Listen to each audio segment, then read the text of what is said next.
ရေးရွာရေးမှာလူငယ်တွေမရှိတော့ဘူးဘာလို့ဆိုနိုင်ငံခြားသွားအလုပ်လုပ်ရတာကျွန်တော်တို့မြန်မာတွေအလုပ်ရတယ်ဂုံတူးသုံးခုနဲ့နိုင်ငံခြားမှာအလုပ်ရတယ်ဒိန်ဂျာအန်ရီကြီးတဲ့အပေါ်မှာတက်ပြီးတော့ပြုတ်ကြရင်အထက်တရမှာတက်ပြီးဝဲဦးကျလို့ပြုတ်ကြသေးမယ်ဆိုမြန်မာတွေအလုပ်ရတယ်ဂဟေးစောတဲ့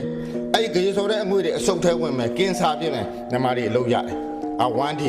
နောက်တည်း difficult ခက်ပေးမမှန်လောက်အောင်ဆိုမြန်မာတွေလုပ်ရတယ်နောက်ဆုံးဂုံတူးတစ်ခုကဓာတ်တီဟေးပကံနေဆေးရမယ်အိမ်သားတွေဆေးရမယ်မြန်မာတွေလုပ်ရတယ်ကျွန်တော်တို့အဲ့ဒီလိုဖြစ်လာတယ်အဲ့ဒါကျွန်တော်နမူနာပဲပြောသေးတာနွန်နေပဲနွန်ထဲမှာကျွန်တော်တို့ကျွန်းနေပြီ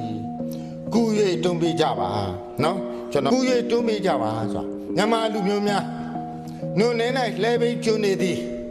ကူရတင်ပေးကြပါဆိုတာကျွန်တော်အခုအချိန်ကိုကျွန်တော်တကယ်တောင်းဆိုပါပြီတက်လုံးစောသွားလို့ဘာတကားကြီးဘိန်းလိမ့်တယ်လို့ပဲဝူးနဲ့တော့ကြားတာပေါ့ဗျာဒါပေမဲ့ဒီတစ်ခါတော့ကျွန်တော်ယုံရဲမယုံတယုံနဲ့ပဲတိုက်တွန်းမရစေ